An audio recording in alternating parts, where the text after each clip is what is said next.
वह भी कुरुक्षेत्र का मैदान था जब महाभारत की 18 दिन की लड़ाई हुई थी। जब 18वें दिन की अंतिम लड़ाई थी, उससे एक रोज पहले न हम देखे हैं न आप देखे हैं। हम लोग तो कहानियों में सुने हैं, महाभारत धारावाहिक को प्रसारित होते देखे हैं। उसमें एक पंक्ति है कि यही रात अंतिम, यही रात भारी। वो महाभारत की लड़ाई थी। आज भी महाभारत है। अब आज यही रात अंतिम रात है। हम बात चुनावी महाभारत की कर रहे हैं। कुरुक्षेत्र सज गया था। 2 चरणों का चुनाव अपने झारखंड में संपन्न हुआ। अब मतगणना है कल। तो आप बेशक समझ सकते हैं, यह भी चुनावी कुरुक्षेत्र भी कहा जाता है। जब जहां शतरंजी बिसात बिछती है, किसी को कोई सह पाता है, किसी को मात मिलती है। अब कल क्या होगा कोई नहीं जानता। तभी तो रामानंद सागर द्वारा बनाया गया महाभारत कि जिस रोज अंतिम लड़ाई थी उसके पहले पंक्ति लिखा गया था कि यही रात अंतिम, यही रात भारी। उसमें फिल्माया भी गया है। रावण अपने महल में चहलकदमी कर रहा है। अब बेशक देखे हैं, आपको याद होगा, आप भूले नहीं होंगे कि रावण चहलकदमी कर रहा है। अब बैकग्राउंड में यही पंक्ति बार बार दोहराया जा रहा है। आज भी अपने अपने घरों में नेता बैठे हुए अपने कार्यकर्ताओं के साथ, मन में उनका संशय बना हुआ है। ऐसे तो उनके समर्थक अपने अपने प्रत्याशी की जीत को सुनिश्चित बता रहे हैं कई तर्कों के आधार पर, लेकिन केवल वह तर्क है, स्पष्ट तो बात है नहीं। स्पष्ट तो तब होगा जब कल गिनती होगी। मतगणना की सारी तैयारी पूरी कर ली गई है प्रशासन द्वारा। कल मतगणना होगी, सुबह से मतगणना होनी है गढ़वा विधानसभा क्षेत्र की और भवनाथपुर विधानसभा क्षेत्र की। मतगणना के बाद ही स्पष्ट हो पाएगा कि किसके लिए यह रात सही साबित हुआ, किसके लिए शुभ साबित हुआ, किसके लिए अशुभ साबित हुआ। अब एक बात और भी है, 2 चरणों का चुनाव अपने झारखंड में था। दोनों चुनाव बुधवार को संपन्न हुआ। 13 तारीख का पहले चरण का चुनाव और दूसरे चरण का चुनाव 20 तारीख को। दोनों रोज बुधवार था। लेकिन जिस रोज गिनती है यानी कल, वह शनिवार का रोज है। हर किसी के लिए शनि शुभ नहीं होता है। तभी हमने सोचा एक लाइन कि किसके लिए, किस प्रत्याशी के लिए गिनती का शनिवार शुभ होगा और किसके लिए अशुभ होगा, यह तो आने वाला परिणाम ही कल बताएगा शाम में। लेकिन आज जो हम पंक्ति लेकर आपके सामने हैं, जिस पर हम पूरी खबर बोलेंगे, यही रात अंतिम, यही रात भारी, जीतेंगे मिथिलेश या सत्येंद्र तिवारी। दोनों प्रत्याशी आमने सामने हैं। दोनों के बीच लड़ाई है। ऐसे तो कई प्रत्याशी हैं, लेकिन मुख्य रूप से लड़ाई अगर हम कहें गढ़वा विधानसभा क्षेत्र में, तो मिथिलेश ठाकुर जो जेएमएम से प्रत्याशी हैं और सत्येंद्र तिवारी जो भाजपा के उम्मीदवार हैं। दोनों के बीच लड़ाई है। तभी हमने कहा कि आखिर यह जो रात है, जो रात गुजरने वाली है, यह रात, यही रात अंतिम है, यही रात भारी है। कल शनिवार भी है जैसा कि हमने बताया। तो किसके लिए शुभ होगा, किसके लिए अशुभ होगा, यह भी देखने वाली बात होगी। हम अंकगणित की अगर बात करें, जिस रोज से चुनाव गुजरा है, यानी पहले चरण का चुनाव में हमारा गढ़वा विधानसभा क्षेत्र, भवनाथपुर विधानसभा क्षेत्र था, उसी रोज शाम से प्रत्याशियों के समर्थक अंकगणित बिठाने में जुटे हुए हैं।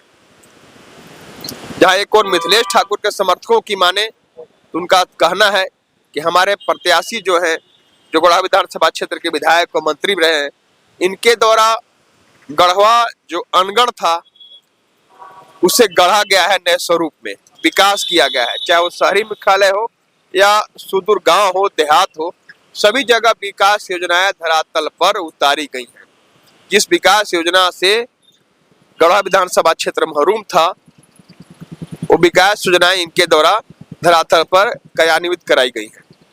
लगातार मिथिलेश ठाकुर को सदन में, भरे सदन में चोर भी कहा गया। इसलिए कहा गया क्योंकि इनके द्वारा सबसे ज्यादा योजनाएं अपने विधानसभा क्षेत्र में लाई गई।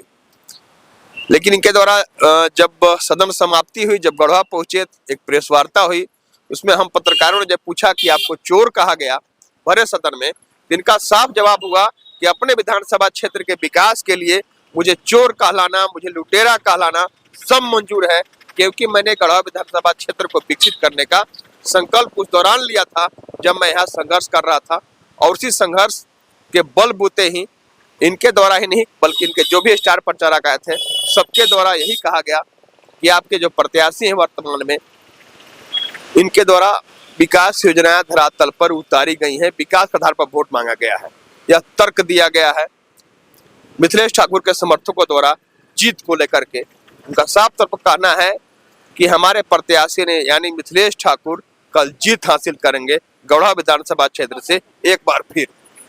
वही बात अगर हम सत्येंद्र तिवारी की करें, जो भाजपा प्रत्याशी हैं, एक बात तो निश्चित रूप से कहनी पड़ेगी कि सत्येंद्र तिवारी वो शख्स है कि राजनीति में अमूमन यह देखा जाता है कि जो व्यक्ति चुनाव हार जाता है वो अपने क्षेत्र से विमुख हो जाता है, अपने क्षेत्र से दूर हो जाया करता है, अपने लोगों से दूर हो जाया करता है। लेकिन सत्येंद्र नाथ तिवारी चुनाव हारने के दूसरे रोज से ही दूर नहीं हुए बल्कि और करीब हुए। 5 साल चुनाव हारने के दूसरे रोज से लेकर के 5 साल जब यह दूसरा चुनाव आया, यानी 2019 में चुनाव हारे थे सत्येंद्र नाथ तिवारी गढ़वा विधानसभा क्षेत्र में, उसके बाद से लेकर ये 2024 के चुनाव तक लगातार क्षेत्र में लोगों के बीच बने रहे, क्षेत्र के लोगों की हर सुख दुख में शरीक रहे, उन तक पहुंचते रहे, उनकी समस्या सुनते रहे। और जहां तक हो सकता था, पद पर तो थे नहीं, कोई अधिकार उनके पास था नहीं, जहां तक हो सकता था, जहां तक उनका सामर्थ्य था, उसका समाधान करते रहे, लोगों की समस्या सुनते रहे। और लोग भी, लोगों का जुड़ाव भी उनसे बना रहा। क्या आवास, क्या क्षेत्र में लोग उन्हें हाथों हाथ लिया करते थे, वो सत्येंद्र नाथ तिवारी पे पहुंचा करते थे। इस बीच 5 साल के इस कालखंड में भी कई समस्याओं को, प्रमुख समस्याओं को मुखर रूप से उठाते रहे, अधिकारियों से मिलते रहे, उसका समाधान कराते रहे। किसी रोज ऐसा नहीं हुआ जब सत्येंद्र नाथ तिवारी लोगों के बीच मौजूद नहीं रहे। यह भी मजबूत तर्क है उनके समर्थकों का। उनके समर्थकों का साफ तौर पर कहना है कि सत्येंद्र नाथ तिवारी 5 साल जनता के बीच मौजूद रहे।